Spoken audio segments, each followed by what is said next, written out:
After me, lost in doubt, trying to find a way out. These lies within, they hold me tight. In the dark, I lose my fight. Chapter 12. Into the Mirror. Elizabeth walked into the hospital that morning with something different in her step. It wasn't just the bounce of a good night's sleep or the caffeine from the half-finished iced latte in her hand. It was joy. Pure, unfiltered joy. It radiated from her like sunshine.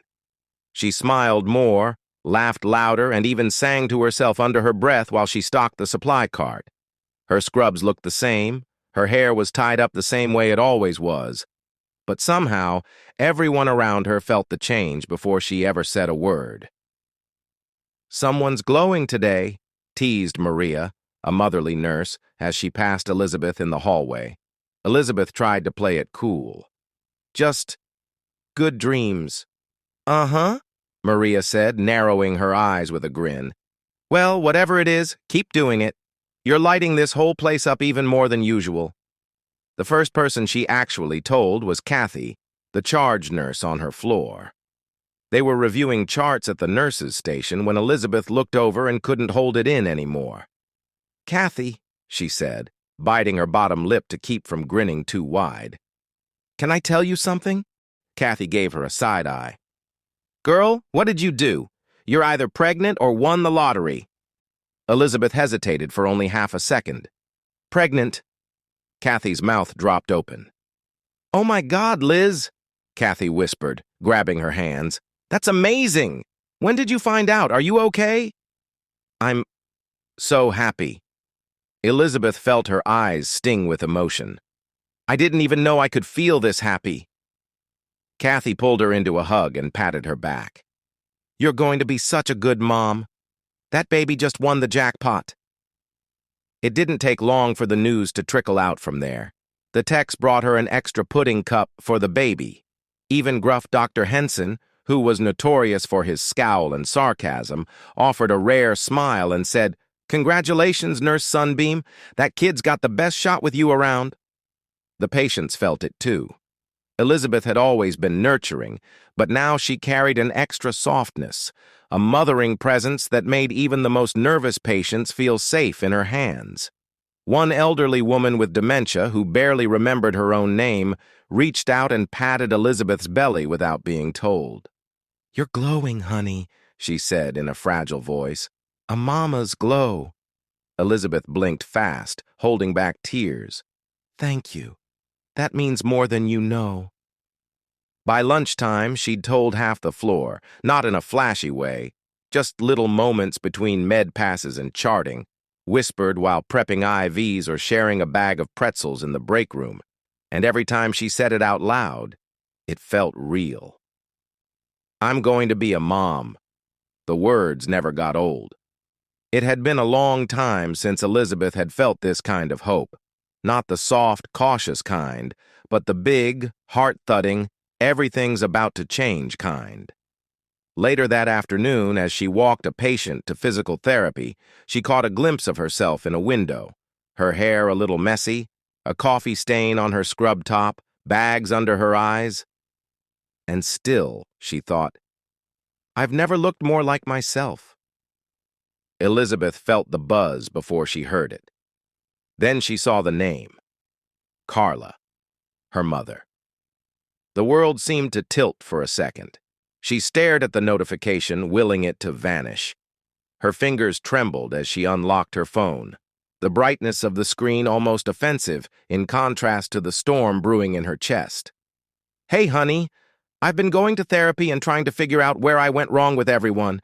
I always admired your attitude, and maybe I was jealous of how you and David got along so well. I have a lot to say, and I know you might not want an apology. You deserve a proper one. I lost sight of you. You were my baby, and I treated you so wrong. Come to room 206, Grandel Hotel alone, so we can talk for a bit." Elizabeth's fingers went slack. Her phone dropped onto the counter with a soft clatter. The room around her blurred. Just like that, the sunshine in her chest dimmed. Her breath slowed, her heart sped up. Maria saw it immediately. She had just walked past the nurse's station heading toward the break room when she saw Elizabeth frozen in place, staring at nothing. "Liz?" she asked, concerned. "What's wrong? Are you okay?" Elizabeth blinked once, then again, but she didn't speak. Maria's tone sharpened. "Is it the baby?" That snapped Elizabeth back. No, the baby's fine." She reached for her stomach instinctively, almost protectively. Maria's eyes narrowed. "Then what is it?" Elizabeth passed her the phone like it was a bomb. Maria read it slowly, quietly.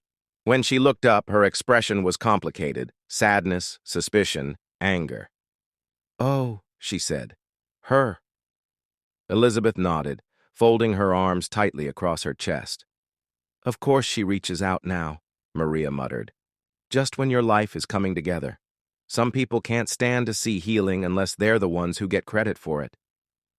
Maria wasn't one to speak kindly of people who had hurt the ones she loved, and Elizabeth had become family. "I hate that she's even able to rattle you like this," Maria said gently. "But maybe she's not reaching out to wreck anything. Maybe she's trying to give you something, even if it's late." Elizabeth exhaled, long and slow. "I don't know what I feel. Anger, sadness, maybe curiosity. But mostly I feel tired. I don't want her to hurt me again. I'm not fragile anymore, but I'm still not fireproof." Maria nodded. "You don't owe her anything. But you do deserve closure. If you go, go for you, not for her. You can walk out after 5 minutes. You can scream. You can forgive her. Or you can tell her she's too late. Whatever feels right. You've already survived without her. She doesn't get to break what she didn't build." Elizabeth's eyes filled with tears, and she wasn't even sure what emotion they carried. Maybe it was just the weight of it all. Maria reached over and squeezed her hand. "And no matter what happens, you've got people here who love you. I love you. Like a daughter." Elizabeth nodded, her throat tight. She carried that message like a stone in her pocket. Her body went through the motions, med rounds, vitals, charts, but her heart was somewhere else. Somewhere between the past and the present, between the little girl who used to wait by the door for love that never came, and the woman now growing love inside her. She stood in the supply room for 5 minutes at one point, just breathing. Could she really face Carla again? Could she face another failed attempt at having a real relationship with her mom? But she realized something as the clock neared the signal to the end of her shift. Her mother couldn't destroy her anymore. Elizabeth had a home now, a partner who cherished her, a baby growing inside her, promising a future. She had friends who became family. She had David, who taught her what love really looked like. And even if the message seemed strange, too polished, too calm, Elizabeth talked herself through it. "It's just Carla, probably trying to be dramatic. A hotel room isn't that weird for her. She never liked apologizing in public. This feels like her controlling." She had walked into far worse and come out stronger. Elizabeth pulled out her phone and typed, "I'll meet you at 7 p.m. Then she turned off the screen. She looked at herself in the mirror just outside the nurse's lounge. The same eyes, the same heart. But I'm stronger now. No matter what happened in that hotel room, she would walk out whole." Elizabeth sat in her car outside the Grandel Hotel for several long minutes, the engine idling, her hands clenched on the steering wheel. She could see the front entrance clearly, people coming and going like it was just another uneventful evening. A business traveler, a man in a ball cap talking too loudly on his phone. Everything looked normal, but nothing felt normal. She had thought about telling Evan where she was going, but then she imagined the worry in his eyes, the tension in his jaw, the way he would drop everything to protect her. And she couldn't do that to him. She had to do this alone. This was her fight, her battlefield. She could face Carla. She had to. She stepped out of the car slowly, her belly just starting to round beneath her loose top. She placed a protective hand over it as she crossed the parking lot, her steps steady. She was walking into fire, but she had her armor on. She was ready. It was a little past 7 when she found the door. There was no mirror outside room 206, but she wouldn't need one. She knew who she was now. She stopped in front of it, suddenly flooded by memories. So many fights, so many broken promises, so many nights waiting for Carla to show up just to care. Her body froze. Her hand hovered near the door. She wasn't 10 years old anymore, but in that moment, she felt 10. She took a breath and knocked. A pause. The door creaked open. She closed her eyes, instinctively bracing for the sharp voice, the cold stare, the emotional knives her mother always kept well sharpened. But in this moment, she felt David warning her to run. Elizabeth's eyes opened quickly in fear. There was a man standing in the doorway, rushing at her. Confused, she took a half-step back. Sorry, I might have the wrong... But he moved too fast. A hand, a towel, a sharp smell, chloroform. She struggled immediately, her heart exploding in her chest. She tried to scream, but his hand clamped over her mouth. She kicked, flailed, tried to scratch, to bite, anything. But he was strong, stronger than she was.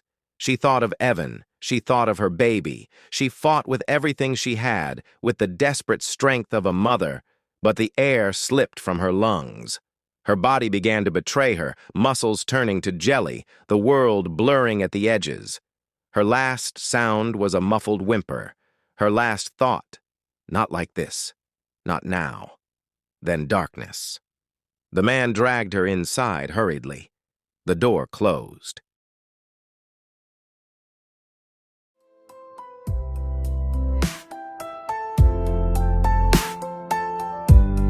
She painted the air with her laughter and cheer, made every stranger feel as if they were near. With warmth in her eyes and kindness in her hands, she opened her heart to all of life's plans. As she blossomed like spring, anew every day, showing the world that love finds a way.